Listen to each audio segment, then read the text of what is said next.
Yeah, so students, today we will discuss about e-commerce.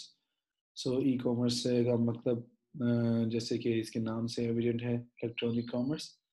इसका मतलब ये है कि when you buy and sell goods, products or services over the internet, ठीक है। इसको इलेक्ट्रॉनिक कॉमर्स भी कहते हैं, इंटरनेट कॉमर्स भी कहते हैं। These are different type of wordings used for it. Even e-business भी sometimes कहते हैं। These services provided online over the internet network, ठीक है। इंटरनेट नेटवर्क के ऊपर ये सर्विसेज प्रोवाइड की जाती हैं, जैसे कि transaction of money, funds, data, ठीक है। ये भी ई कॉमर्स में ही गिना जाता है। तो सर्विसेज में क्योंकि मनी ट्रांसफ़र जो है वो एक सर्विस है, बैंक आपको फैसिलिटेट करता है कि आप पैसे ट्रांसफ़र कर सकें ऑनलाइन किसी को, और विदाउट गोइंग और विजिटिंग द बैंक इटसेल्फ। सो ये जो बिजनेस ट्रांजैक्शंस हैं ये चार तरीके से अमूमन होती हैं: business to business, business to consumer, consumer to consumer और कंज्यूमर टू बिजनेस। तो चार डिफरेंट टाइप्स की ये जो मोड्स समझ लें वो एग्जिस्ट करते हैं। So standard definition of e-commerce is a commercial transaction which is happen over the internet.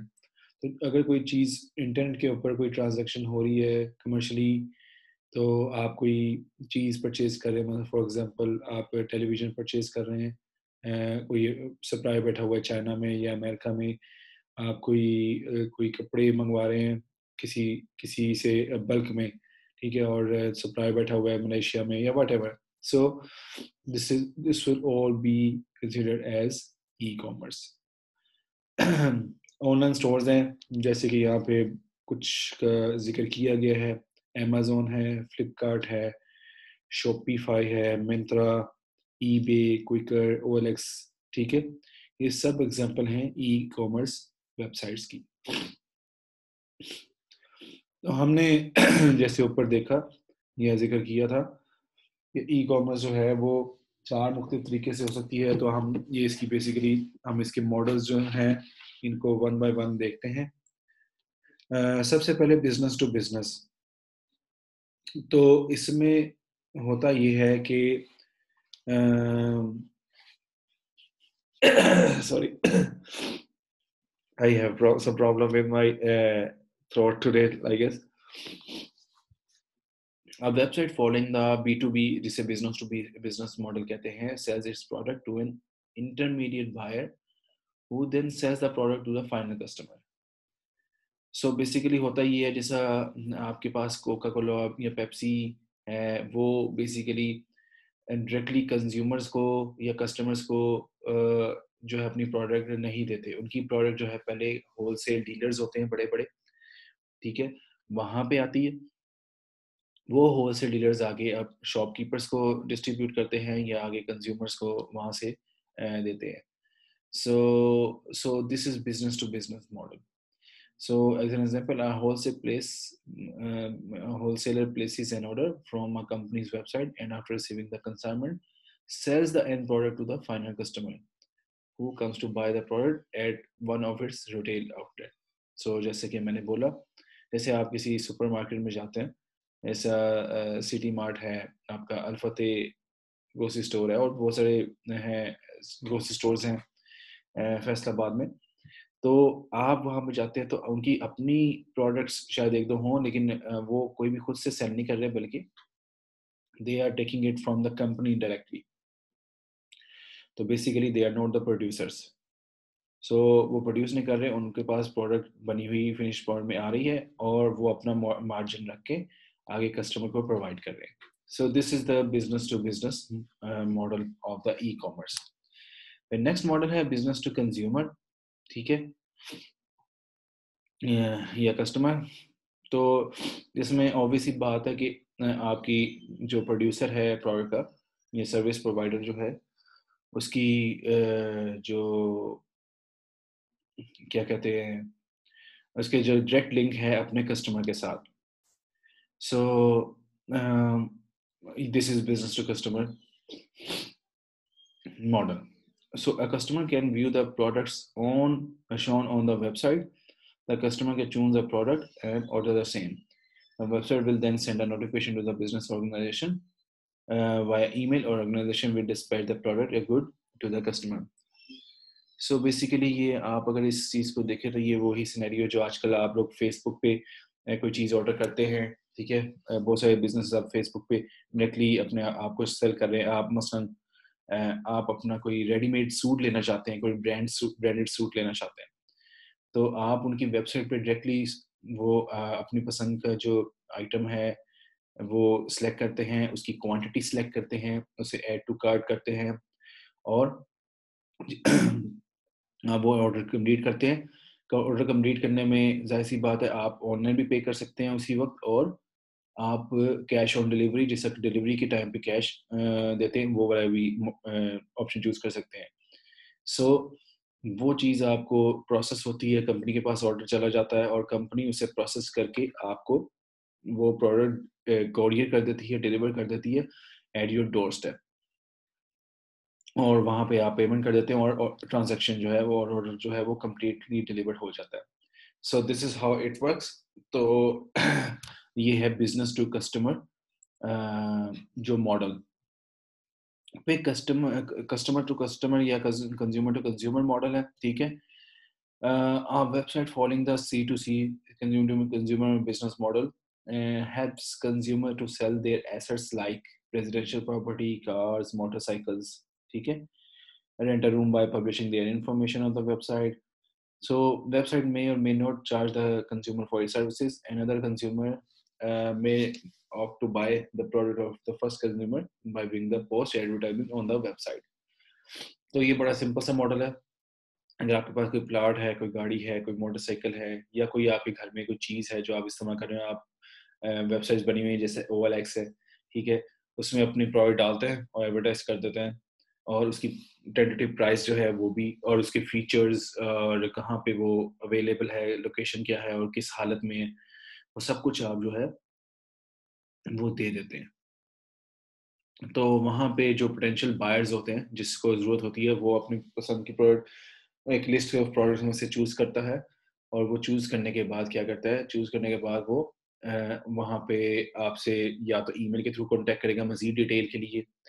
जैसे OLX पे ईमेल कर सकते हैं, अगर कॉन्टैक्ट नंबर दिया हुआ है, कॉन्टैक्ट नंबर से कर सकते हैं। मसलन आपने अगर प्रॉपर्टी सेल कर रहे हैं या खरीद रहे हैं, तो अमूमन प्रॉपर्टी सेल करने वाले का नंबर दिया होता है वेबसाइट पे, और वो आप उसको डायरेक्ट कॉल करके मज़ीद मालूमात ले सकते हैं, नेगोशिएशन कर सकते हैं, प्रॉपर्टी देख सकते हैं। ऐसे कार्स का भी इस तरह ही है। तो basically these are the model, और इसमें सब पॉपुलर एग्ज़ाम्पल पाकिस्तान में ही बहुत ज़्यादा मौजूद है, जैसा ज़मीन.com ज़मीन की खरीद व फरोख्त के लिए, और जो parkwheels.com जो है वो बेसिकली गाड़ियों की और मोटरसाइकिल्स की खरीद और फरोख्त के लिए, इस तरह रेजिडेंशियल प्रॉपर्टीज़ के लिए ज़मीन उसके लिए बता दिया मैंने। तो और बहुत सारी चीज़ें हैं, जैसे एयरबीएनबी है, वो आपका कोई घर में रूम है एक्स्ट्रा, उसको रेंट आउट करने के लिए। सो इस तरह की बहुत सारी वेबसाइट मौजूद हैं जिसमें कस्टमर डायरेक्ट कस्टमर के साथ लिंक कर रहा है, अपनी कोई प्रोडक्ट या सर्विसेज जो है वो सेल कर रहा है। तो अब जो फेसबुक में भी ये फीचर आ गया कि आप बाय एंड सेल, मुख्तलिफ ग्रुप्स बने होते हैं, उसमें अपनी प्रोडक्ट को सेल कर सकते हैं, और वहाँ पे आप फिर फेसबुक में उनको डायरेक्ट मैसेज करके या मैसेंजर पे या व्हाटएवर जिस तरह भी वो जो है वो प्रोडक्ट को देख सकते हैं, खरीद सकते हैं। तो this is consumer to consumer model. फिर आता है कंज्यूमर टू बिजनेस। पहला था business to consumer, and this is consumer to business, ठीक है। कंज्यूमर टू बिजनेस मॉडल ये है, ये बिजनेस टू कंज्यूमर मॉडल का रिवर्स है, यानी उसके उल्टा है। ऑब्वियसली बात है, कंज्यूमर जो है कोई सर्विसेज या कोई चीज़ प्रोवाइड करता है कंपनी को। फॉर एग्जांपल आप कहते हैं आईटी सर्विसेज हैं, ठीक है, जो अपना एक बंदा हो सकता है कि वो अपने प्रोडक्ट बनाता हो और वो ऑनलाइन ये कंपनी को वो उसे सेल कर रहा हो। तो दिस विल बी C2B, यानी एक कस्टमर या कंज्यूमर जो है वो खुद अपनी प्रोडक्ट बना के सेल कर रहा है किसी बड़ी कंपनी को। So this will be C2B transaction या मॉडल। तो अब आते हैं आगे एडवांटेजेस ऑफ ई कॉमर्स पे। ई कॉमर्स कि एडवांटेजेस क्या है कि it provides the sellers with a global search, ठीक है, they remove the barrier of place, and now sellers and buyers can meet in the virtual world without the hindrance of the location. So पहले ज़माने में था कि जैसे आप एक सिटी में कोई मसाले अच्छे बन रहे हैं, एक सिटी में कपड़ा बन रहा है, ठीक है, एक सिटी में लकड़ी का काम अच्छा हो रहा है, तो आपको ट्रैवल करके जाना पड़ता था लोगों को वहाँ से परचेज करने के लिए, चाहे आप कंपनी है या इंडिविजुअल है वट एवर। तो अगर आप डायरेक्ट परचेज करना रहता तो वहाँ पे जाना पड़ता था। सो अब वो सब जो इसकी वजह से जो रुकावट थी वो सारी खत्म हो गई है। रुकावट खत्म हो गई, जो जोग्राफियाई रुकावट थी वो सारी खत्म हो गई, और आप पूरी दुनिया आपके लिए खुली है। एक मार्केट के तौर पे आप जस्ट सर्च करें और अपनी पसंद की प्रोडक्ट जो है वो परचेज कर लें या अपनी सर्विसेज प्रोवाइड कर दें, ठीक है। Electronic commerce will substantially lower the transaction cost. It eliminates many fixed costs of many maintaining brick and mortar shops. This allows the companies to enjoy a much higher margin of profit. ठीक है। तो electronics commerce में ये होता है कि आपने कोई दुकान नहीं बनानी, आपने कोई बड़े बड़े स्टोर्स नहीं बनाने मुख्तलिफ शहरों में मुख्तलिफ जगह पे। सो और फिर जब आप कोई फिजिकल स्टोर बनाते हैं तो उसके लिए आपको जो है वो एक तो बनाने के लिए सरमाया चाहिए, फिर उसको मेंटेन करने के लिए स्टाफ के लिए तो आपको बहुत ज़्यादा कंटिन्यूअस जो है एज अ कंपनी इनपुट देनी पड़ती है, आपकी मतलब पैसे खर्च होते रहते हैं। सो इलेक्ट्रॉनिक कॉमर्स का फ़ायदा ये है कि आपकी जो कॉस्ट है ट्रांजैक्शन की, मतलब कस्टमर तक पहुंचाने की अपने पर, वो बहुत कम हो जाती है। ठीक है, आप ऑनलाइन एडवर्टाइज कर रहे हैं ओवर द इंटरनेट, और आप इंटरनेट तकरीबन हर किसी की एक्सेस में है, और they can see your product, और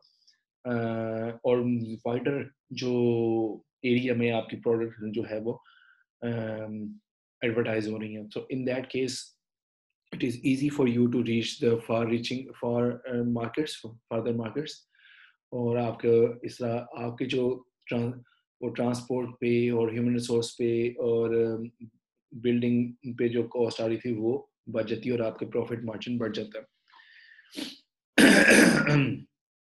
It provides quick delivery of goods with very little effort or on part of customer. ठीक है, customer complaints are also addressed quickly. It also saves time and energy and effort for both the consumers and the company. So आप जो है वो quickly जो है चीज़ों को सॉरी जो भी चाहिए वो खरीद सकते हैं विद लिटिल एफर्ट, मतलब आप घर बैठे हुए अपने बेडरूम में बैठे हुए सब शॉपिंग कर सकते हैं। और आपको अगर कोई कंप्लेन है तो वो भी क्विकली एड्रेस हो जाती हैं। इससे आपका बहुत सारा वक्त बच जाता है, ठीक है, आपकी एफर्ट बच जाती है। फॉर एग्जांपल पाकिस्तान में बहुत ज़्यादा गर्मी है, तो आपने अगर किसी शॉप से फिजिकल शॉप से ली और आपको कोई कंप्लेन है तो आपको वहाँ पे जाना पड़ेगा और you have to spend some time there, ठीक है, लेकिन इस केस में ऐसा नहीं है। दूसरा एडवांटेज ये है कि great other one other great advantage is the convenience it offers, and a customer can shop 24/7. The website is functional at all times. It does not have working hours like a shop. Shop में कुछ working hours होंगे जिससे सुबह से शाम तक, ठीक है। तो 24/7 मतलब अगर कोई बंदा सुबह से लेकर शाम तक खुद भी काम कर रहा है और वो उसके पास टाइम जो है वो रात को बचता है कि वो कोई अपने लिए पर्सनल सर्विसेज या चीज़ें खरीद सके, तो वो घर में आराम से बैठकर अपने बेड पे बैठ के ये सारी काम कर सकता है। और ये सबसे बड़ी कन्वीनियंस है, आसानी है जो ई कॉमर्स जो है वो ऑफर करती है। उसके अलावा फिर electronic commerce is also allows the customer and the businesses to be in touch directly without any intermediate. This allows for quick communication and transactions. It also gives a valuable personal touch. So आप directly business से जो businesses customer से और customer businesses से जो है वो link हो सकते हैं, कांटेक्ट में आ सकते हैं, क्योंकि जब कोई मिडिल मैन बीच में आता है तो वो चीज़ महंगी होती जाती है, क्योंकि हर जो मिडिल जितने मिडिल मैन बीच में होंगे उतने ज़्यादा लोग बीच में अपना प्रॉफिट मार्जिन रखेंगे और वो चीज़ अल्टीमेटली आपको ओरिजिनल प्राइस से बहुत ज़्यादा प्राइस में मिलेगी। सो ये कन्वीनियंस है दोनों बिजनेस के लिए भी और कस्टमर्स के लिए भी।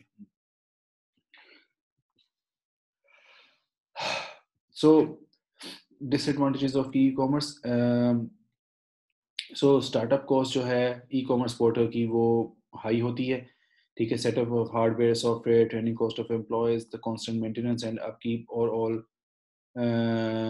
Quite expensive. मतलब जो सेटअप आपने लगाना है, इलेक्ट्रॉनिक वेबसाइट लगानी है, उसके लिए स्टाफ रखेंगे आप, एक उसके लिए ट्रेनिंग करेंगे कुछ एम्प्लॉयज़ की, ठीक है। और फिर मेंटेनेंस और मुसलसल ट्रेंड के साथ रहने में भी आपकी इसमें इनिशियल कॉस्ट जो है वो हाई रहेगी हार्डवेयर सॉफ्टवेयर में।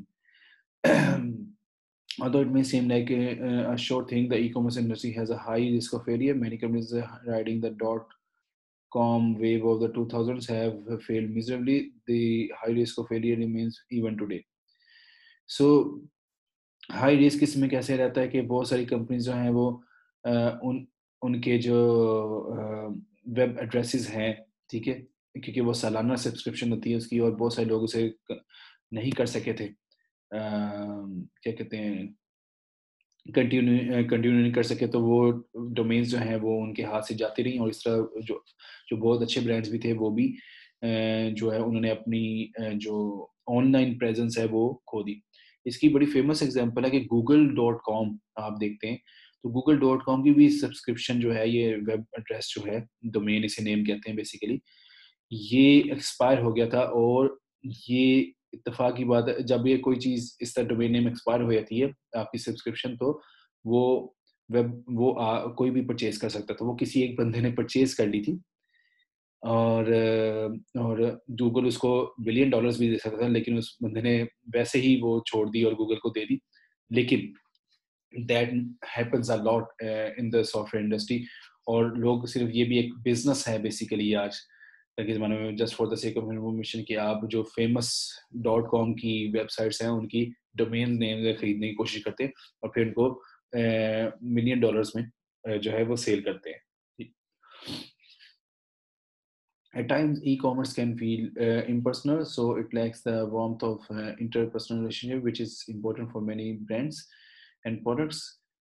This lack of personal touch can be disadvantage for many types of services and products like interior designing or jewelry business.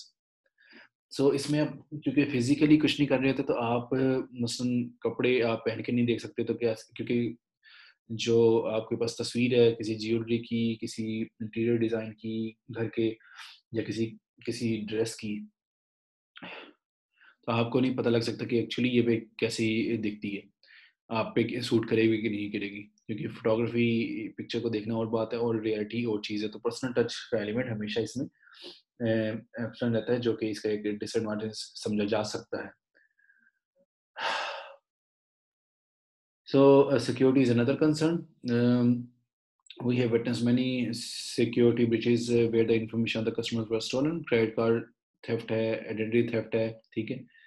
ये अगर आप की कंपनी के पास सिक्योर सर्विसेज नहीं है, तो क्रेडिट कार्ड और identity theft is a very common one, और इससे कस्टमर को बहुत ज़्यादा नुकसान होता है और अल्टीमेटली जो ई कॉमर्स वेबसाइट है उसको भी नुकसान होता है, क्योंकि उसकी पेमेंट मेथड जो है वो सिक्योर नहीं है।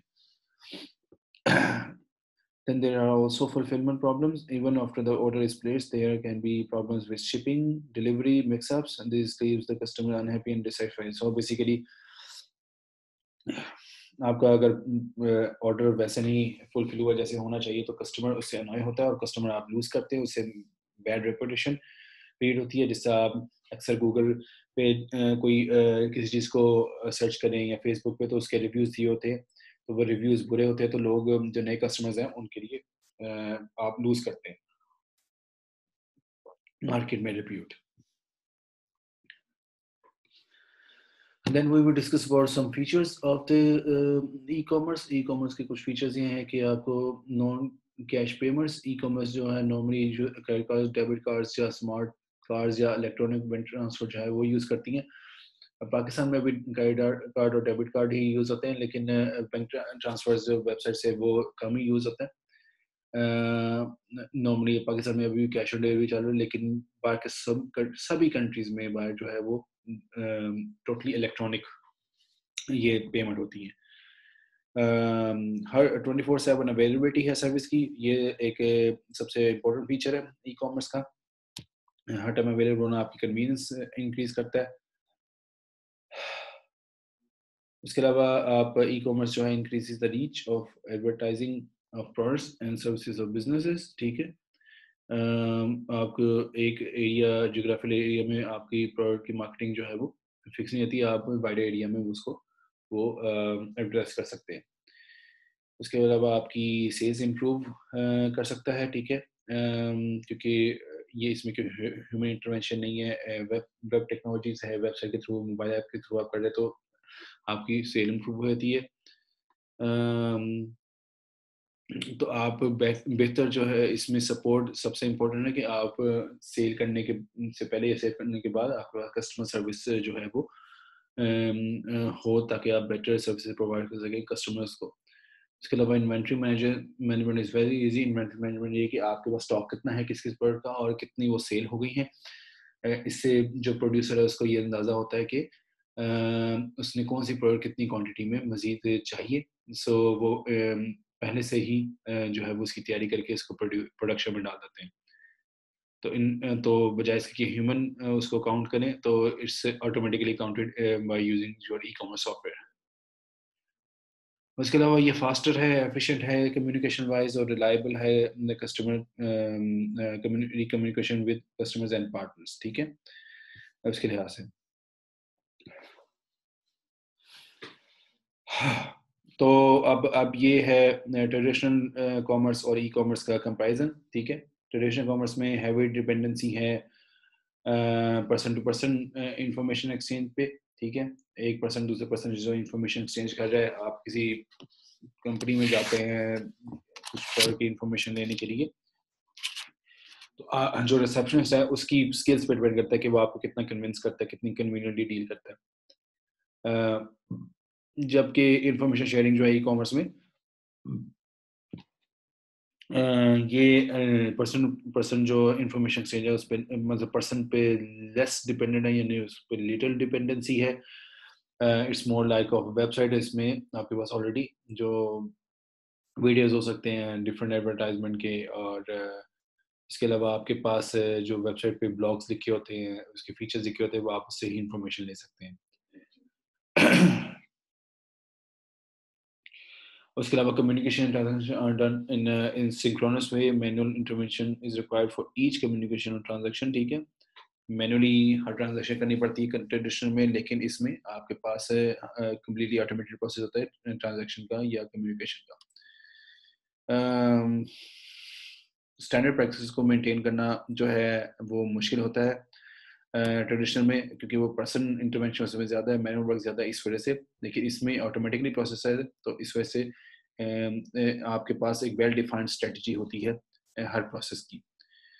Communication businesses depend upon the individual skills, ये वही वाली बात है, और उसमें ह्यूमन इंटरवेंशन नहीं होती ई कॉमर्स में।